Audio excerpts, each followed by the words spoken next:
Isaiah chapter 11 is where we'll start. Isaiah chapter 11.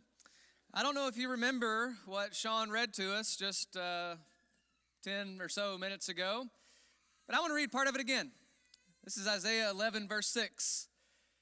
And I want you to think about this, like not just words on a page, but what would this look like? What would it look like? Why does it happen? Why does it not happen? What prevents it? The wolf will dwell with the lamb. The leopard will lie down with the young goat. The calf and the lion, the fattened calf together, little child will lead them. The cow and the bear will graze, their young will lie down together. The lion will eat straw like the ox. The nursing child will play over the hole of the cobra. The weaned child will put his hand on the adder's den. And they shall not hurt or destroy in all my holy mountain. For all the earth will be full of the knowledge of the Lord as the waters cover the sea. Does that sound realistic to anybody? I don't think it does it? All right, let's not literalize it. We're going to talk about what Isaiah's picturing and envisioning in his mind in a few minutes. But I think we ought to start by saying this image sounds a lot more like a children's story than something you would expect to find in Scripture.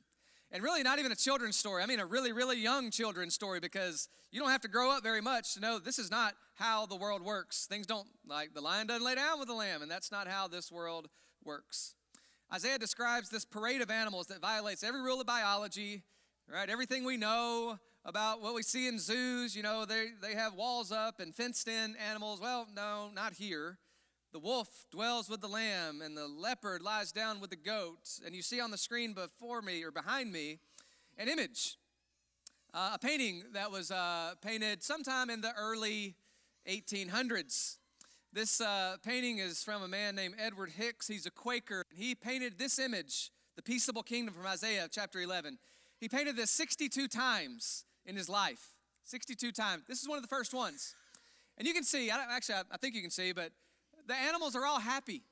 Like you got this lion over here, and there's the goat and the lamb laying down here, and the leopard's down here, and I don't know what all these animals are, but there are children down here playing around the snakes, and everybody's happy. There are smiles on all of their faces. You see on the left side, there are Quakers, settlers of the land, and Native Americans on the left side, and they're exchanging gifts. This is a beautiful picture. This is an early picture. This is an idealistic picture of the way that Edward Hicks thought the world could operate. This is a strange concept. This is not the only painting from Edward Hicks I'm going to show you today. There will be one, but I'm going to save that one till near the end of the lesson. This is a strange concept. Isaiah's concept, his writing, is a strange collection of writing. And it's strange because lions don't take care of antelopes. Well, they take care of them, but not the way we're thinking, all right? If every lion really took care of baby antelopes, this would not be news. It'd be a fairy tale.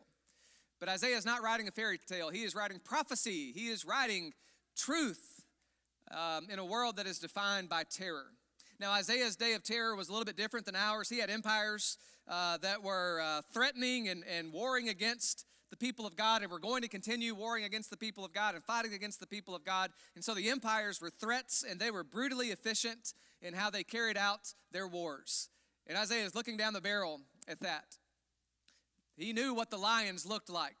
The people of God knew what the leopards sounded like. They sounded like the Assyrians, the military forces of the day. In our world, we're acquainted just as well probably with fear and anxiety and grief and mourning and sadness. We know what the leopards and lions are in our lives. We know what it feels like to be threatened and worried and anxious. We know what it feels like to wait on a report that you feel like is going to be pretty bad. We know what it's like to be mistreated. We know what it's like to have people who speak against us. We know what it's like to see war and terror and economic concerns every day when you turn on the news. We know what this is like. You can name the lions and the tigers and the bears in your life, in your fears and in your mind, in your families and in your communities. We know what they are. Let's don't literalize this and say, oh, how beautiful it is going to be when the lion lays down with the lamb. Yes, beautiful picture, but this is a little bit more human, I think, than that. Because we know that in the real world, the life that we live in, the wolves don't hug the lambs. They eat the lambs. They feast on the lambs. And so the tension in this text in Isaiah is between the pain that we experience in life. We know the lions and the leopards. We know the pain they inflict in life. But there's a tension between that and the peace that Isaiah pictures. And so I think it's good for us to think about this text and think about how do we get from a world of predators, where there are predators and their prey, into a world of peace. Is it possible to do that? That's a valid question. Is it even like what Isaiah writes? These humans on the upper left side of the screen, can they really get along? Because after this painting was painted, they did not get along very well, all right? We know how history unfolded, and it is not anything like the picture on the screen right now. But can this be? Is this possible? Or is it just a fairy tale? Okay, back to Isaiah chapter 11, verse 1. So there are great passages in Scripture about peace, about having peace. When Paul writes in Romans, he says, as much as it is possible for you. That means it may not be possible in all circumstances and relationships, but as much as it depends on you, then you be at peace with all people. That is a biblical concept, and I love that concept. I wish we had more of that concept, and I know you do too. But we don't get real peace just by being nice to lions. Now, that's not what Isaiah says. He digs a little bit deeper in this. There's something about justice that must go into peace. And that justice begins oftentimes not with a birth, but with death. We begin in Isaiah chapter 11, verse 1. There shall come forth a shoot from the stump of Jesse. You know what a stump is? A stump is a tree that's been cut off, a tree that has been cut down, and it is not growing anymore. It is death. The tree of Jesse is, of course, the royal line of King David. It's the political hope for all the people. Even until the time of Jesus, people are saying, would you please give us a king like David? Give us somebody who's going to be powerful and mighty. And for generations, we have looked for this king who's going to overthrow all of our oppressors and bring salvation to us by getting rid of all of our enemies. They've looked for that for centuries. King Uzziah dies. Ahaz sells his soul to Assyria, and the dynasty of David has become a disappointment. And so this great tree of Jesse that was supposed to be for the healing and the blessing of all the nations is a great disappointment because it failed to bring justice. It failed to bring light into the world. And so God says, I'm cutting that one down. And there's a stump now. And the stump probably symbolizes for us the failure of not just David's dynasty and his kingship, but of humanity. It represents the moment when everything that we relied on for hope and that's going to make things better suddenly is swept away from us. And so the people of God, at this point in life, they have failed in their mission, and the kings had led them astray, and the injustice and the unrighteousness was rampant throughout all the land. It seems like everybody is affected, and so God cuts it off. There's a stump, not a tree.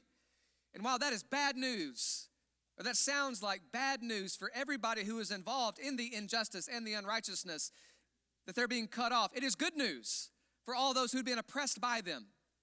All right, if somebody had been really doing some injustice and really doing some unjust things and really mistreating people around them, then them being cut off is good news for those who've been hurting and been having pain inflicted on them. All right, so stump of Jesse. God cuts away, but that's not the end. The axe has done its work, but there shall come forth a shoot, something new life from the stump of Jesse. From the chopped down house of David comes a new kind of king, and he's going to be everything that the old kings were not. We learn about this in the first few verses here. The Spirit of the Lord, verse 2, is going to rest upon him, spirit of wisdom and understanding and counsel and might, knowledge, and the fear of the Lord. And that's going to change things. All right, this is brand new. The kings they've had have not been this kind of king. The kings they've had have been mainly out for themselves and for their alliances and for their wealth. Not this king. Verse 3, his delight will be in the fear of the Lord, and he shall not judge just by what he sees. And he's not going to settle disputes just by what his ear hears. Because what we see can be a little bit deceptive, and what we hear can be a little bit twisted a little bit. All right? Human kings may judge by the way that things appear and by what seems right to them. In our lives, we judge by status and by wealth and by rumors that we hear about people. We kind of, whether intentional or not, we tend to make some judgments about people like that. But this new king's not going to do that. He possesses a different spirit, a spirit of knowledge. He doesn't judge by outward appearances. He looks at the heart, and he makes judgments based on the heart of man and the heart of people. All right, he can make peace when people have been really predatory in their lives. All right, he judges by truth, not by appearance. Verse 4, but with righteousness he will judge the poor and decide with equity for the meek of the earth. And he'll strike the earth with the rod of his mouth, and with the breath of his lips he'll kill the wicked. He brings forth, in other words, justice for the poor, not for those who could buy him off or pay for his rule. His kingdom, his rule is characterized by justice. In a world where the strong devour the weak, the king intervenes and says it's not going to be this way anymore. He strikes the powerful with the rod of his mouth. Note the sequence here. This is a passage about peace. This is a picture of the peaceable kingdom. But he does not start just with peace. Peace follows judgment. He cuts out the wicked, not because he loves violence, right? Not because he's a maniac and a monster. That's not what this is about. But because he loves the prey. He loves the ones who've been mistreated, the poor, the needy among them. He loves those people. Everybody's forgotten those people, but God doesn't. This new king will not forget those people. He will deal with the ones who've inflicted so much pain on those people because he loves those people. The pasture that this king creates is not going to be safe for the lamb while the aggressive lions remain with all of their aggressiveness and their predatory behavior. He's got to get rid of that.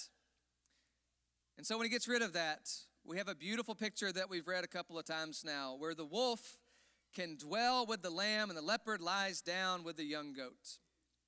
I think you ought to read this as a restoration of what God created so beautifully in the beginning. In between the lines, this is Eden restored. When this king rules, this is what's happening here. The axe has cut the root of sin, and the roots of justice and righteousness and goodness has been faithfully established and safely. And we finally get the picture of what creation was intended to be, the kind of creation that God made in the very beginning, where the wolf is there in the Garden of Eden with the lamb, and everybody's okay, right? And the lion lays down with the other animals that are usually animals of prey, and everything's okay because they're not predatory anymore. This is the picture of all creation being put back into joint, but being put back whole just like it was supposed to be. This is us living in a creation today that Paul says all creation groans to be set free from this kind of predatory life. And all creation groans to be set free. And Isaiah chapter 11 is a picture of what it looks like when creation is set free, the groan of creation stops, and the world gets back to the way that God intended for it to be. All right, so what does that mean for us? What's here for you? Because this is a beautiful picture. It makes for really good paintings. It's a good idea. It's a very utopian kind of view of life. It's an idealistic view. But most of us have been prey. Most of us have been hurt. Most of us know what it feels like to have people talk and rumors spread and injustice done. You know what it's like when people prey on you. You know what that's like. But also, let's don't let ourselves off so easily. Most of us probably have been the predator as well, hadn't we? Because not only have we been talked about, we've talked about. Not only have we received slights and injustice, we've delivered some of those blows too, hadn't we? We're not innocent. We're not just persecuted and preyed upon. Sometimes we're the ones doing the job. And so maybe think for just a minute. Think for just a minute. Where in my life have I been the wolf in this story? Where have I preyed on people? Where have I delighted in things that happen to people that I don't like? Where have I really taken some joy at the misfortune of other people? Where have I contributed to that? Where have I been aggressive, too aggressive? Where have I been too ambitious? Where have I been too sharp-tongued? Where have I stretched the truth? Where have I tried to bring people down to my level at times? Where's the wolf within me? Where's the lamb in you? Where's the fearful and wounded part of you that shies away from what's right and what's real and what is true and what is needed in your life? This is really important, okay? The wolf in Isaiah chapter 11, in this idealistic view, the wolf is not killed, right? He's not murdered. He's not thrown out of the garden. He's still there. He's still a wolf. The lion is not killed. The lion is still there, right in the middle of the garden. The miracle is not that the wolf is killed, the lion is thrown out. The miracle is that they are changed. The miracle in Isaiah chapter 11 is that the wolf lives with the lamb. And the lion decides instead of eating the ox, he's going to eat straw like the ox. The nature of the wolf and the lion is changed. And this invites us to imagine, I think, a great question. Can the wolf and the lamb really live together? Can our natures, in other words, really be changed? Can we become a different kind of people? Can we become people who used to be at odds with one another, separated by all kinds of things that really on the surface look like they should separate us? But can we come together and live in harmony and unity? What would need to change in me for that kind of life to be restored? What would need to change in the way that I think, in the way that I act, in the way that I talk? So that I'm not so lion-like or wolf-like with other people, but we get along. Remember our friend Edward Hicks? He's the one who painted the Peaceable Kingdom 62 times in his life. I've already showed you one of the early ones where the lion and the lamb are getting along and they like each other. And the Quakers, the settlers, and the Native Americans, they're getting along too. They're exchanging gifts. And now, Edward Hicks painted that first one as a young man, as an idealistic man. This one's darker, both in brightness, I'm sorry about that, but also in content. All right? This is by the same artist. This one is about 40 years after he painted the first one. Remember the first one now? Everybody's getting along. We're happy. The lion has a smile on his face. Now he doesn't have a smile on his face, does he? Now, if you can see this, on the bottom here are the lambs, but the leopards and the tigers and the wolf and the lion are not so much playing with the lamb anymore, are they? Now they are baring their teeth at the lamb. And you can't really make it out in this picture on the screen here, but in the top left, you have the same settlers and the same Native Americans, but there are no gifts in the top left of this picture anymore. Instead, there's a great little standoff going on. They're at odds with each other in the top left, okay? The kids have kind of been pushed to the outside. They're not around snakes anymore because that's a dangerous thing, okay? Let me tell you what's happened here. If you study the paintings of Edward Hicks chronologically, you'll see subtle changes. As Hicks grew older and more discouraged by the conflicts that he saw, both in his own religious community and the world around him, he began to paint the predators, the lions and the leopards, looking more and more ferocious, showing more and more of their teeth. There are pictures where he actually has one of the children restraining the lion. He's holding back on the lion's mane to keep him from attacking some of the other animals. His view became a lot more negative.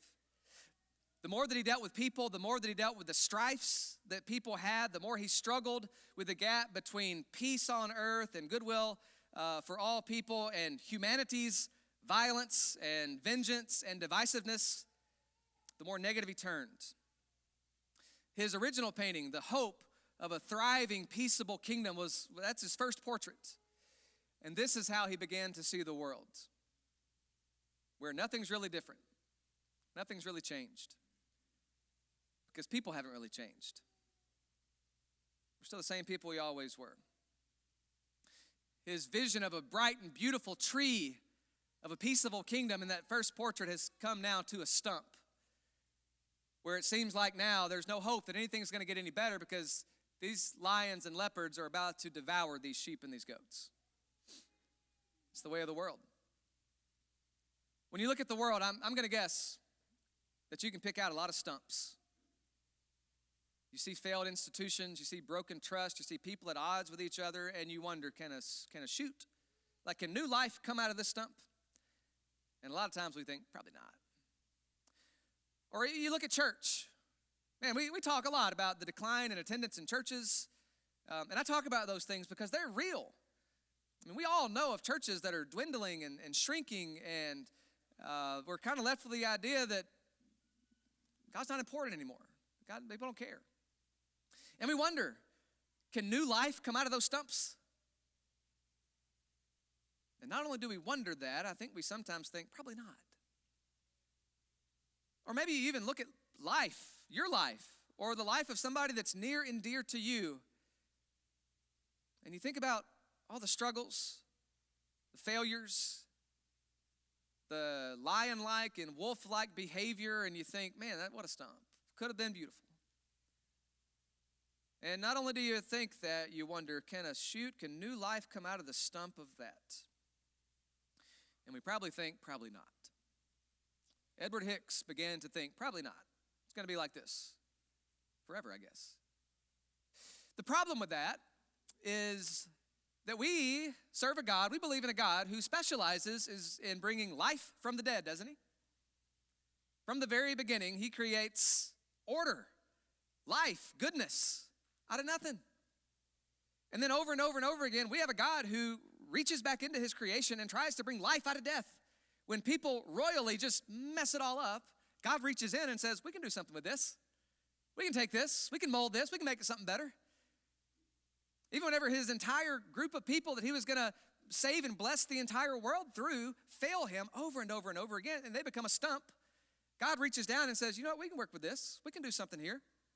We can make something out of this. New life can come from what seems to be dead.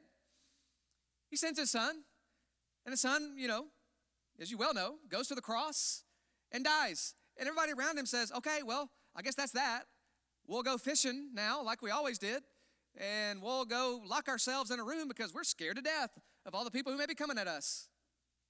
But 3 days later, our God, who specializes in bringing life from the death, brings life from the dead. And Jesus comes from the grave. And you look around at all the stumps and you wonder, can God really do something with this? And throughout all history, the resounding answer is absolutely yes. We look at it and say, I don't know, not a whole lot of hope here. This is the way it is. This is the way of the world. It's always going to be this way. And God says, we can do something with this. It may take a little time, but we can do something with this. We can change this. In Luke chapter 3, there's a beautiful passage of John the Baptist out preaching and prophesying, and he uses some familiar language, I think, that may remind us of Isaiah chapter 11. This is several hundred years after Isaiah's prophecy. Things had gone badly for the people of God, and John the Baptist is here standing in the same wilderness, and he comes talking about Isaiah's stump. And he calls for another cutting away. I want you to read it with me here. But what I want you to know is that sometimes when we talk about a sharp edge meeting a blunt object, it's not always bad, okay? It can be, right? Knives can kill, but also scalpels can save, can't they? Knives can kill, but if there's something that needs to be cut away, you need a scalpel for that. And you need somebody who's expertly trained in order to bring that about. And so let's make sure that we're not reading a negative intent here just because that's in our minds, okay? So as John the Baptist is here and he's about to speak about Jesus, or is speaking about Jesus here in this land, and these crowds are coming out to him, and these are religious people. You look on the surface, these are good folks. These are good religious people. They're in church every Saturday at the synagogue. They're good folks. And so they've come out. And Luke 3, verse 7. He said to the crowds that came out to be baptized by him, you brood of vipers. Well, that sounds kind of like Isaiah. Well, the snakes were supposed to be okay with the children, though. They're not, obviously, because John the Baptist can still say, you snakes, and it's not a good thing. You brood of vipers, who warned you to flee from the wrath to come? Bear fruits in keeping with repentance, and do not begin to say to yourselves, we've got Abraham as our father, for I tell you that God can raise up these stones, or from these stones, children for Abraham. And even now, the axe is at the root of the trees, and every tree that does not bear good fruit is cut down and is thrown into the fire. Similar images that we found over in Isaiah chapter 11. The axe is already laid at the root of the trees, and every tree that does not bear good fruit is going to be cut down. This is the active judgment of God against the root of sin. All right? We have Abraham as our father. They say we are born into this goodness. We are born into this family of God, and nothing we're going to do is going to separate us from that. And John says, oh, not so fast. The axe is already laid at the root. All right? Just because you wear the last name of Abraham does not mean that you're living your life in the way that God intends for you to live. God is seeking justice. God is seeking righteousness. God is seeking people who are doing the right thing with regard to everybody else. And when they're not, God is seeking repentance It's the active judgment of a justice-seeking God against the roots of sin. And so they got questions. The crowd said, all right, verse 10, what do we do? What's this look like? If there are things that, what are you talking about here? And he answered them, well, whoever's got 2 tunics, you share with him who has none, and whoever has food, do likewise. What you're accustomed to is having a closet full of tunics over here, and your supposed friend down the street is walking around with no tunics, and you've got so much, and he's got absolutely nothing, and so maybe you should give one of yours to him. That's the just, righteous thing to do. So do that. Not that hard. And the tax collectors, they came and they said, well, what do we do? And he said, collect no more than you are authorized to do. You've been out there exploiting all these people by shaking them down. And, Rome, you need to get 10% tax on their income for Rome. But if you get 15, then you get 5, right? Simple math. What do? Well, you quit robbing people. It's not that hard, right? You stop doing the unjust, unrighteous thing, and you do the just thing. You do the right thing. Well, and there's some other folks there, the soldiers. They said, well, what do we do? And he said, do not extort money from anybody by threats or false accusation, and be content with your wages. Quit throwing your weight around. Quit mistreating people with violence. And just take what you're paid and live with it. Right? Don't get money from that guy because he needs money to live. That is not just. That is not right. Stop doing that. You get paid from the government. You live on that. Okay? So what do? John names several things that make the tree rotten. And he says the axe needs to come in and cut out those things. These are the sins of the predators of that day. Their greed, their exploitation, their violence. But what you ought to know is that these are not the only sins that we ought to be concerned with. These are not the only predatory things that people do in our world. It was what was happening in his world. They were common in his day, and so that's what he said. In our day, the list may be the same. In fact, I'm sure there's going to be some overlap. But there may be additional things on the list.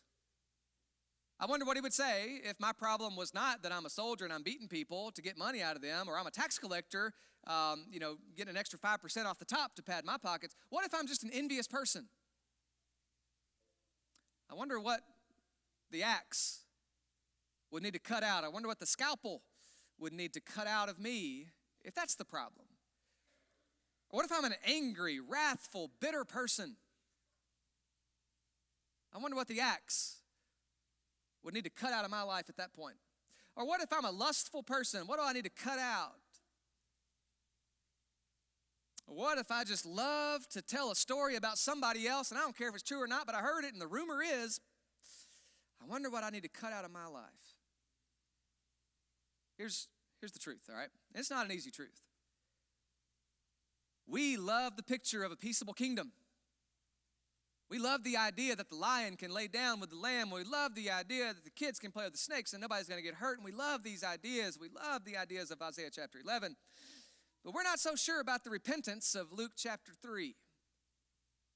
We want the peace, but do we really want to cut off what we need to cut off from our lives?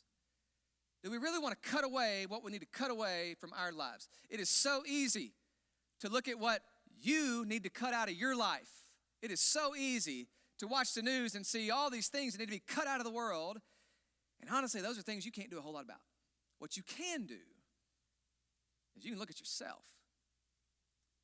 And you can figure out what behaviors and attitudes and words you are using that need to be cut out. We love the idea of the wolf lying down with the lamb, but we don't always like to deal with the wolf inside of us. We want new life. We want the shoot that comes out of the stump. We want new life to begin, but we resist the death of the old. We don't want to put to death the things that maybe are habits to us that we like because we're doing those things. But this text implies to us that new creation is not going to occur without some kind of dying among us. Peaceful, great beginnings often start with painful, cutting off deaths to things in our lives. So if we're going to take this message seriously, what would we do? I think the first thing we would do is try to pinpoint where's the predator living inside of me? Where's the wolf? Where's the lion inside of me? We all got it. It's greed, it's envy, it's lust, it's pride. Who knows what it is? It's wrath. But where do you know you got some of that living down inside of you? Not somebody else. All right? Don't tell me about somebody else's sin. Let's not be so worried about somebody else's sin. Let's worry about ours. All right? This is Jesus when he says, hey, it's really easy for you to pick out the speck in your brother's eye, but what about that log and beam that's coming out of yours? Let's deal with that one first. How about that? Okay? And so what would need to be cut out? Where does the axe need to come in and just lay some stuff out? Where does the scalpel need to come in and cut out some things? Pinpoint it and invite it in. This is repentance. This is their prayer that says, Lord, remove from me this root of bitterness or this root of greed or this root of lying or this root of envy or jealousy, this root of whatever it is. It's poisoning my life, and I recognize that, and I need to cut it out. Maybe you stop being defensive about the stump, and you stop saying things like, well, everybody's got a thing or two, don't they? Everybody's doing it. Not hurting anybody but me. It's just my thing. God made me this way. No, not true. Let's stop defending our stump, our rights, and our past, and our excuses, and our rationalizations of our terrible, unrighteous behavior. And we let God cut those things out. If you're thinking about your life, and an axe needs to come in, or a scalpel needs to arrive, what needs to be cut away from your life today? You want to seek the peace of the peaceable kingdom in Isaiah chapter 11, where there's harmony, there's unity, and you don't have so many fights and frustrations in your life. That's great. But it starts with an axe, cutting off the things that have no place in the life of somebody like you. If we're going to wear the name of Christ, let's be more like him. If we're going to call him King Jesus, then let's receive that king into our lives and give him the rule and the reign over us that he deserves.